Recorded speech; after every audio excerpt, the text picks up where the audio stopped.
Hello and welcome to another Excel demo with Rich Kerr.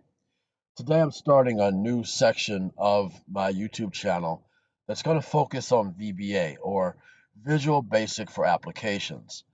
VBA is a variant of the Visual Basic programming language, but it's specifically designed to work with certain applications, thus the title VBA or Visual Basic for Applications. So the code that you use when you're writing VBA has some components that are specific to Excel or PowerPoint or Access or Outlook or Word or any of the other Microsoft products that use VBA. And there are even some products from other vendors that use VBA as a method for controlling and managing the application. But of course, this is my channel, so you know we're going to be talking about Excel. So here's the scenario. Let's say you get a list of sales data like this frequently. Maybe you get it every month or every week or something, or you get it for different departments or regions of your company, and you've got to format the data. And it's a pretty simple process. Obviously, you'd want to apply maybe some currency style to the numbers. Maybe you want to bold your headers. Maybe you even want to have some simple formulas that sum the data. And while those steps are pretty straightforward for someone who has even intermediate level Excel skills or basic Excel skills, even, it still takes a certain amount of time to get it done. Our fingers can only move so fast.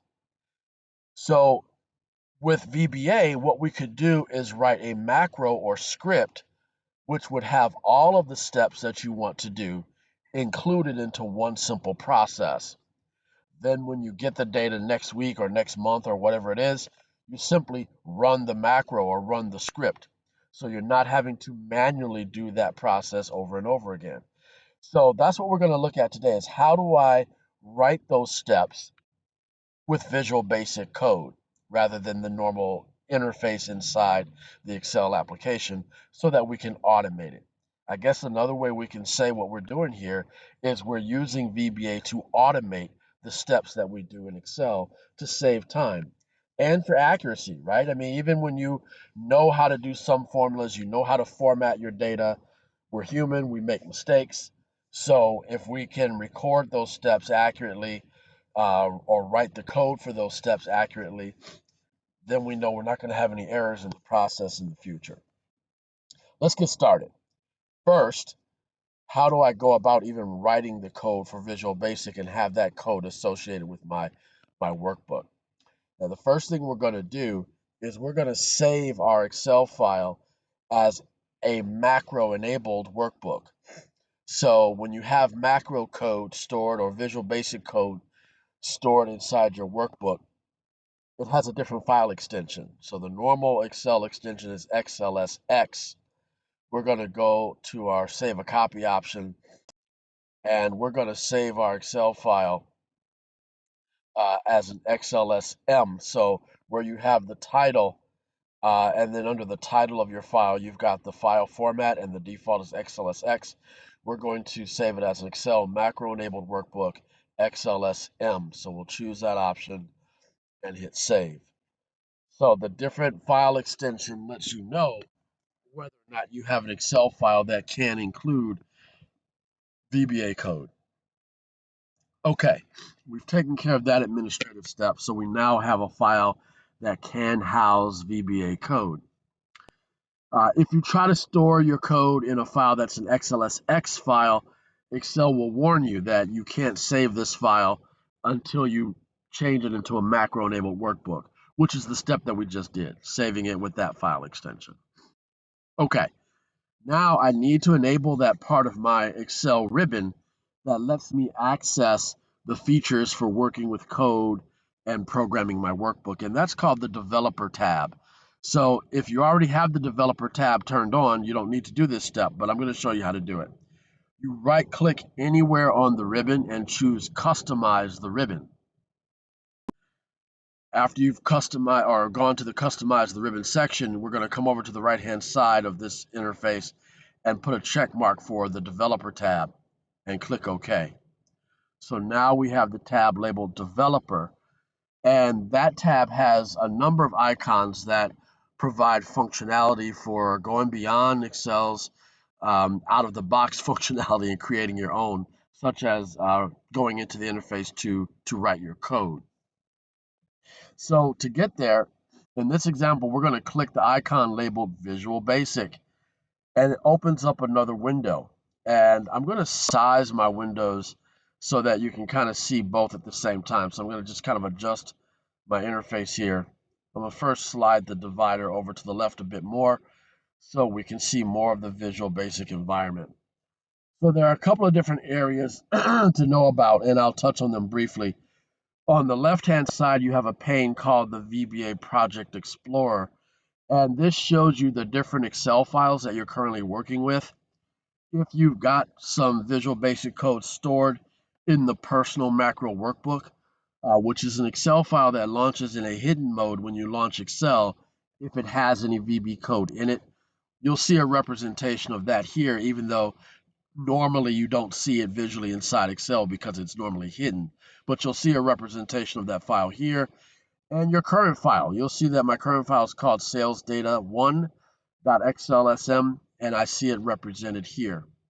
It's represented in this collapsible and expandable tree format. So when you collapse it, you just see the file.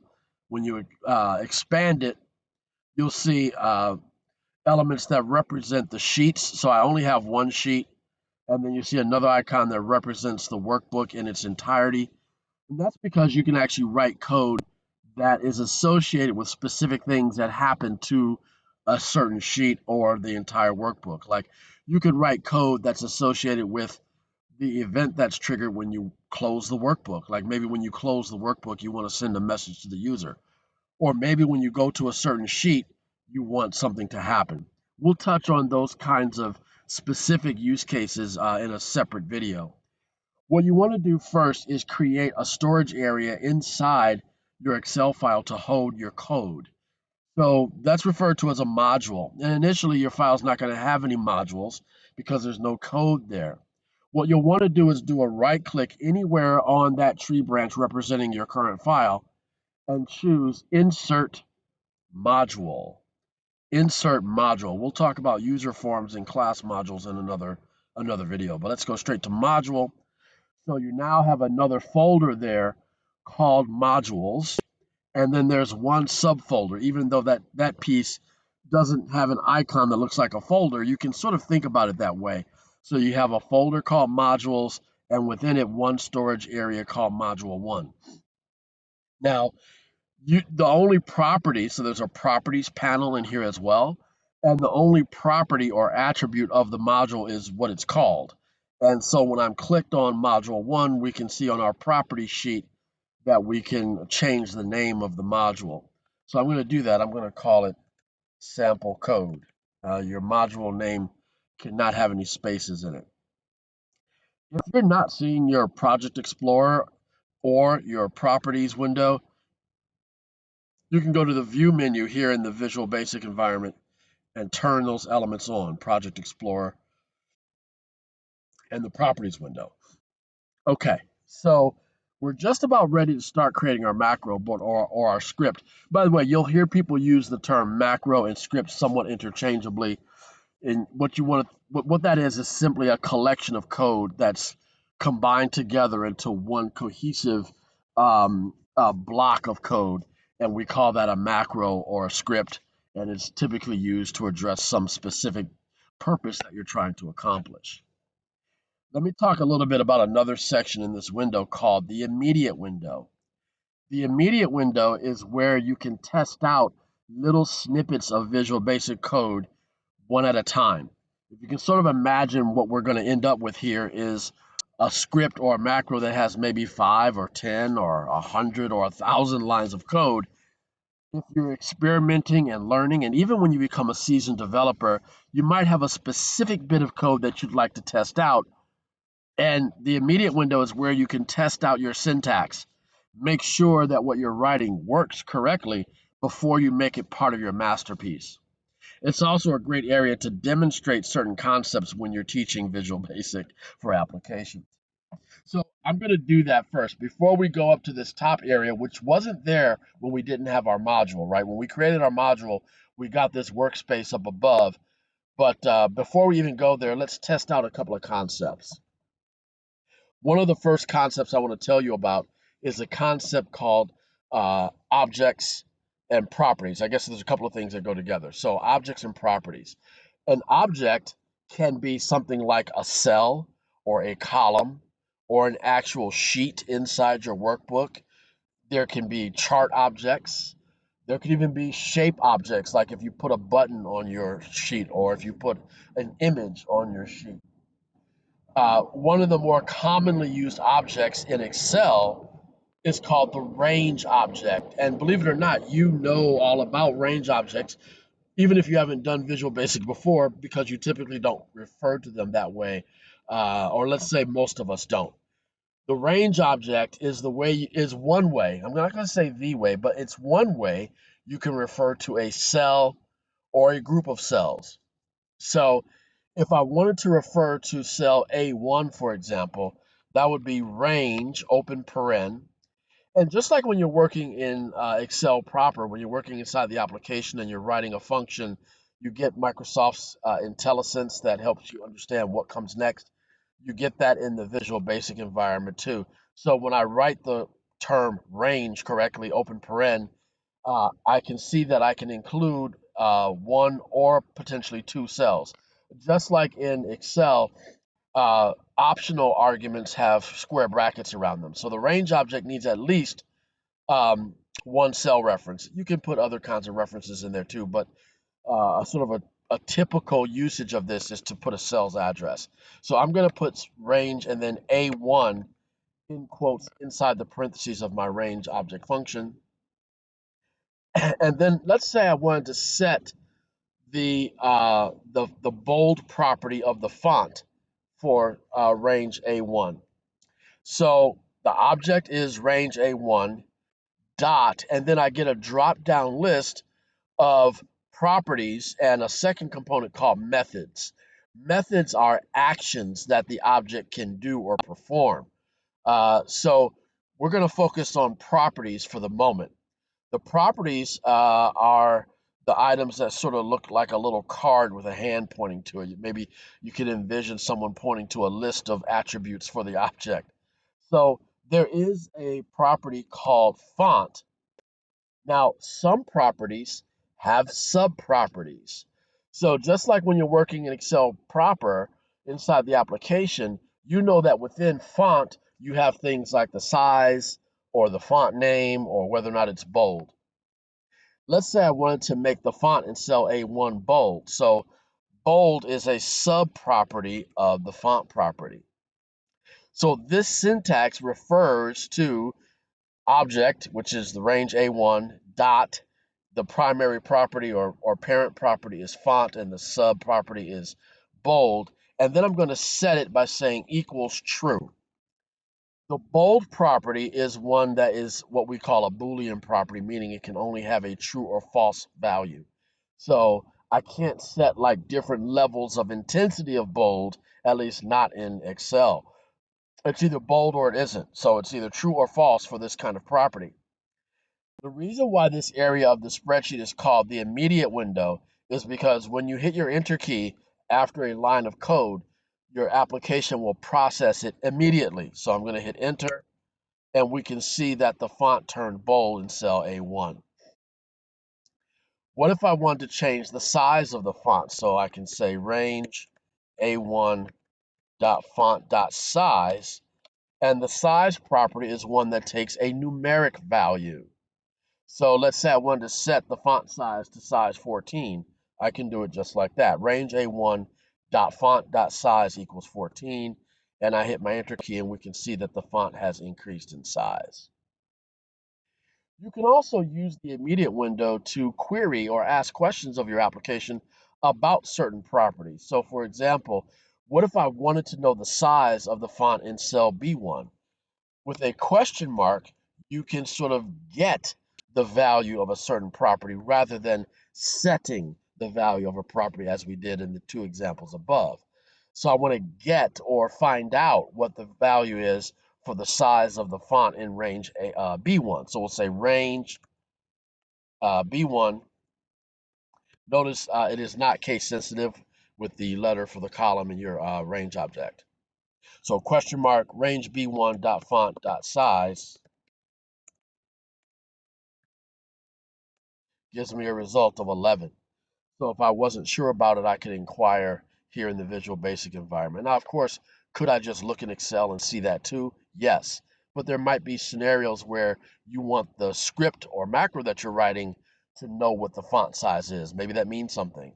Maybe you're saying for your spreadsheet, all fonts that are size 11 need to be changed to italic or something. So you might be trying to find out dynamically where you have font size of a certain number and do something with those cells. All right, let's move on. So we've talked a little bit about objects and properties.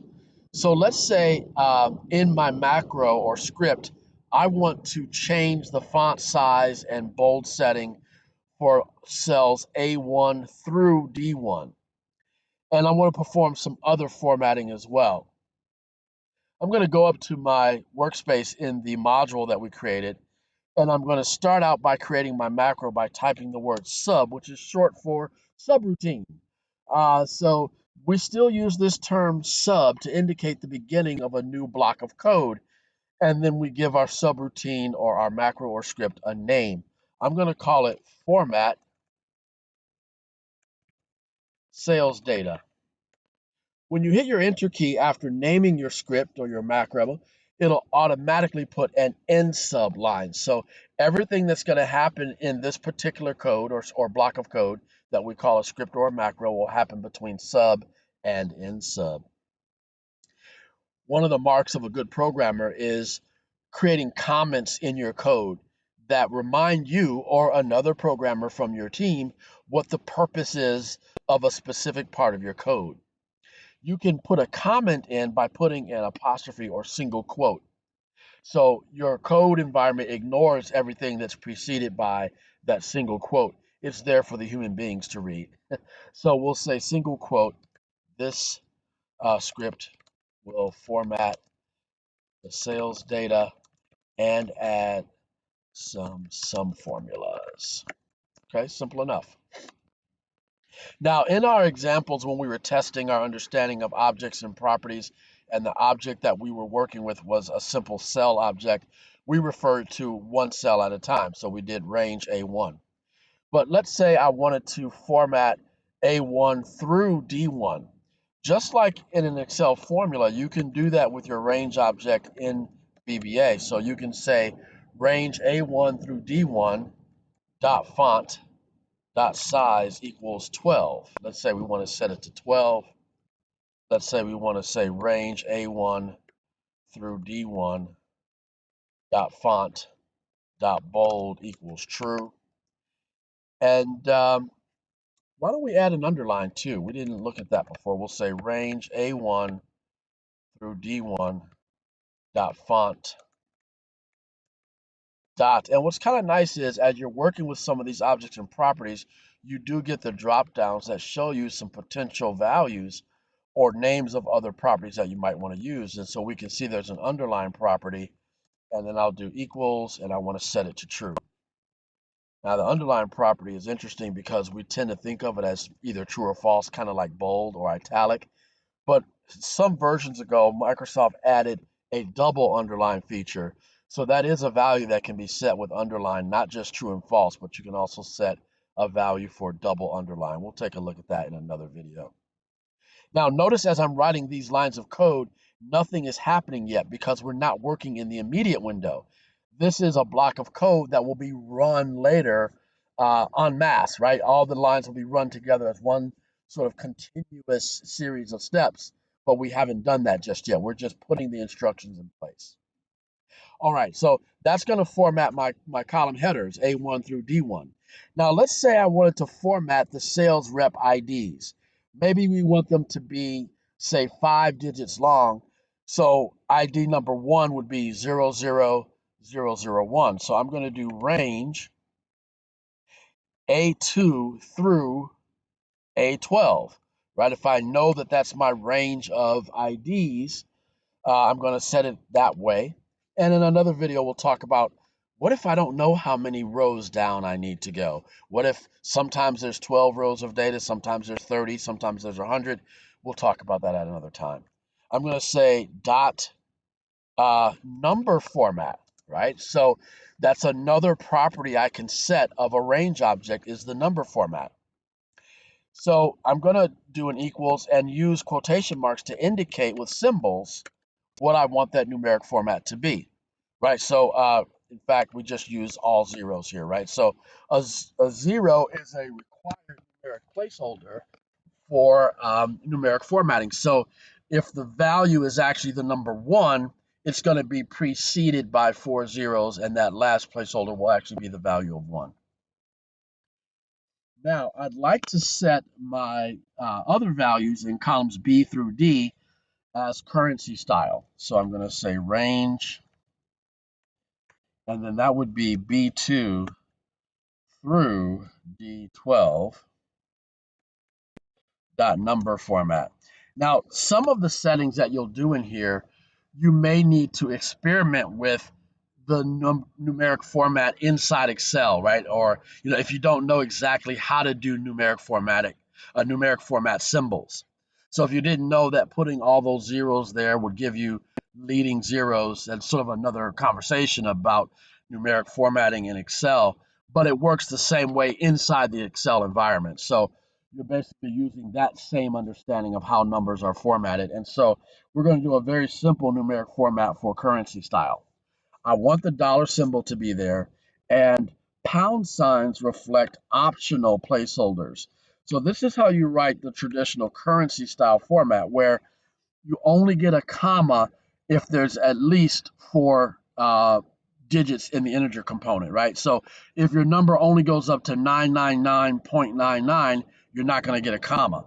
But once you get to 1,000, you're going to get a comma. And that's how we indicate that with those pound signs, that those are optional numeric placeholders. And once you have a value large enough to go up to that 4th integer digit, that's where the comma is going to be inserted. If my value is only 0, like there's no actual value but 0, you're going to at least get a dollar sign and it'll say 0.00. And so there we go. I think I inadvertently had a closing parenthesis there, which was not required. And it didn't clean it up automatically. It just kind of, I accidentally highlighted it and hit delete to get rid of it. So if you get some syntax errors, it'll flag you along the way before you even run the code, which is kind of nice. All right. Let's run this so far. Like I've only done some formatting, but I want to see how it works out. So when you're writing your code and you want to kind of take a breather and see, hey, is everything that I've written so far making sense? Is it working? You hit the little green run button, right? There's a little green button in your toolbar in the Visual Basic environment that's labeled run sub, run user form. Let's go ahead and hit that. And we can see that it did what was anticipated. It applied the formatting both to the headers as well as the numeric formatting in column A and the currency style that's going on inside the body. So there's obviously an issue here, though. We've got some issues with column width. So you may be aware that you can highlight all the columns in your Excel environment and then double click to auto fit your columns. Well, we can do that as a Visual Basic code as well. I'm going to show you how to do that. We talked a little bit about this idea of objects and properties. And within the concept of objects, we have a subset of objects called collection objects. One of the collection objects is called columns. It's called a collection object because columns, plural, refers to the collection of all the columns in the spreadsheet. So when you say columns, you mean the collection of all the columns, and then dot. And now we're going to talk about the other kind of element that you see in the dropdown after you've referenced your object, and those are methods. So methods are actions that we do to or do with the object. In this case, I want to use the auto fit method. Notice that the methods kind of look like action, looks like a little green eraser being tossed at someone. I don't know why that was chosen as the symbol, but that's what it is. So unlike a property, which is simply an attribute about the object, like, well, how wide is it? Or is it bold? Or what is the name of the font? Or things like that. This is actually something that is performed with the object. So we're going to perform the auto fit method on all the columns. Now let's see if this works. I'm going to go back into Excel. I'm going to highlight all my data. I'm going to right click. And in fact, what I'll do is go to the Home tab in Excel. And I want to clear the formatting. Let me just maximize here for a moment. I'm going to clear the formats from those cells. And just to make it a little bit more interesting, I'm going to adjust the column widths so we can see the behavior of the auto fit action. So let me sort of resize again here, and I'm going to play around with the column widths just a little bit so you can see that if the column widths are kind of wacky, that the auto fit takes care of that. Okay, so let's come back into our script. We don't have any formatting. We need all that to happen again, so I'm going to click the run button, and you can see how quickly it performs all those steps. By now, you should be able to see that even though it takes some time to prepare this, if this is an action that I need to do daily, or maybe even multiple times per day, how much time it saves me to have this as something that's automated.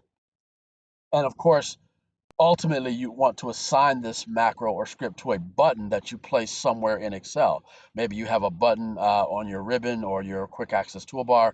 You can even put a button on the spreadsheet, but we'll touch on that in just a bit.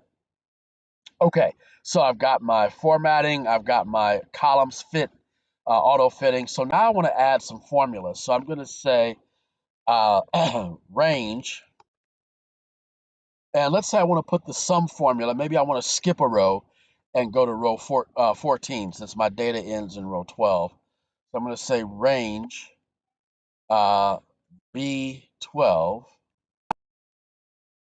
equals. So you can set the value of a range just by referencing the range and typing equals. So what do I want to set it to? Well, let's write our formula just as we might do it inside Excel, but we'll put it inside a set of quotation marks. There are a couple of ways to approach this step, but this is certainly one way, and especially if you're just starting out, for ease of understanding and simplicity, we'll use this methodology. So we're going to say equals sum, open paren, B2 through B12, just as I might write that inside Excel. And then we hit our enter key, and there we go.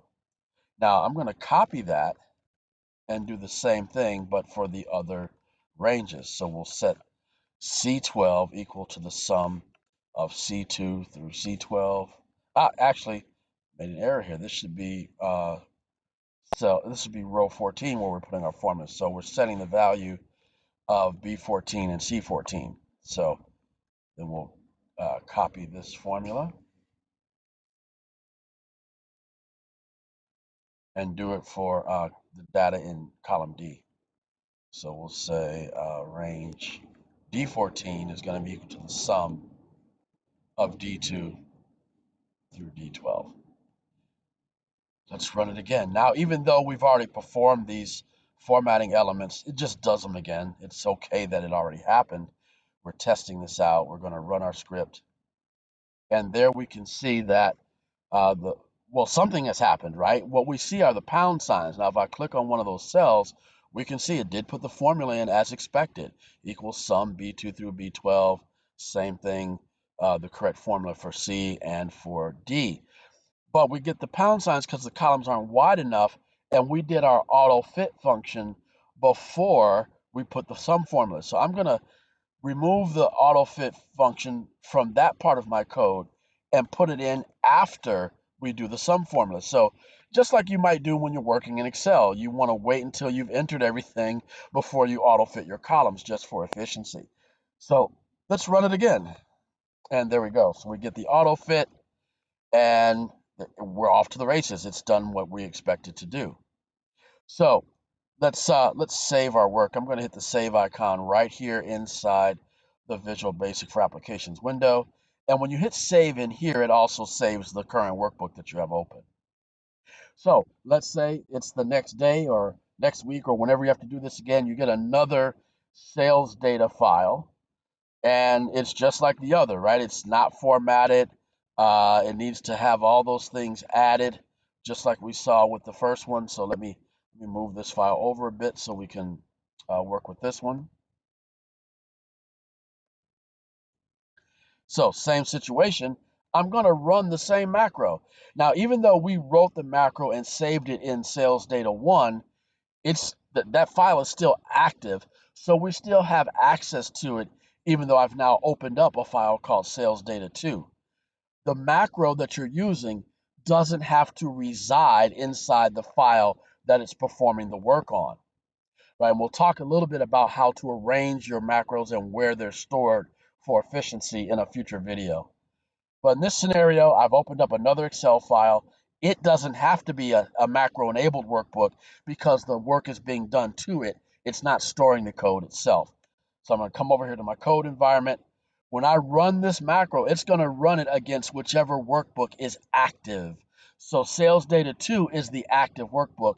That's where these actions are going to happen.